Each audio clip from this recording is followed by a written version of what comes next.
মৌলভীবাজারে টমেটোর আশানুরূপ উৎপাদন হয়েছে। কৃষকরা জানিয়েছেন আবহাওয়া অনুকূলে থাকায় এবারে বেশ ভালো ফলন হয়েছে। এবার শীত মৌসুমে অন্তত 100 কোটি টাকার টমেটো বিক্রির আশাও করছেন তারা। তবে অভিযোগও রয়েছে, টমেটো আবাদে কৃষি কর্মকর্তাদের কাছ থেকে তারা কোনো সহযোগিতাই পাননি। সিরাজুল ইসলাম সিরাজের পাঠানো তথ্য ছবি নিয়ে ডেস্ক রিপোর্টে থাকছে বিস্তারিত। চোখ জুড়ানো দৃশ্য, পাখির চোখে সবুজ শ্যামল বাংলা।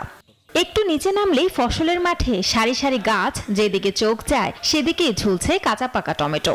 চলতি শীত মৌসুমে মৌলভীবাজারের কোমলগঞ্জের আলীনগর, আদমপুর, মাধবপুর ইউনিয়নের তিলকপুর, জামিরকোনা, হোমেরজান, পাত্রখোলা, কাটাবিল, ধলাইপাড় সহ পুরো উপজেলায় টমেটোর বাম্পার ফলন হয়েছে।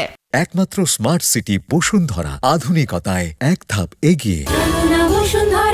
কৃষকরা বর্তমানে জমিতে আধা পাকা টমেটো উত্তোলন শুরু করলেও ডিসেম্বর মাস থেকে শুরু করে মার্চ এপ্রিলে পুরোপুরি উত্তোলন ও বিক্রি করে আয়ের স্বপ্ন দেখছেন। এখানকার টমেটো স্থানীয় চাহিদা মিটিয়ে সারা দেশে বিক্রি হয়। টমেটো সবজি উৎপাদনে স্থানীয় যুবক যুবতীর কর্মসংস্থানের সুযোগ সৃষ্টি হয়েছে।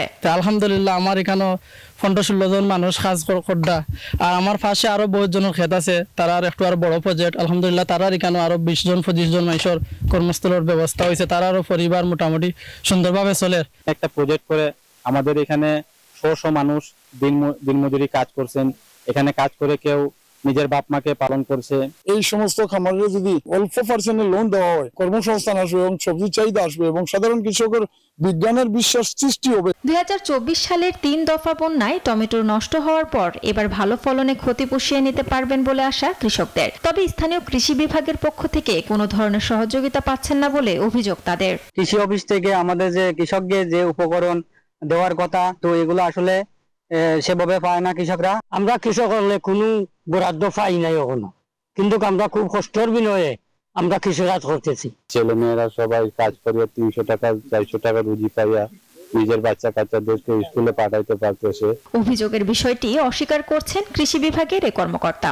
আমরা কৃষকদের প্রতিনিয়ত বিভিন্ন প্রকল্পের মাধ্যমে প্রশিক্ষণ দিচ্ছি, আমরা মাঠে গিয়ে পরামর্শ দিচ্ছি, বিভিন্ন মাঠ দিবসের মাধ্যমে তাদেরকে টেকনিক্যাল পরামর্শ দিচ্ছি, ওনাদের আমরা বিভিন্ন উপকরণ দিয়ে সহায়তা করছি।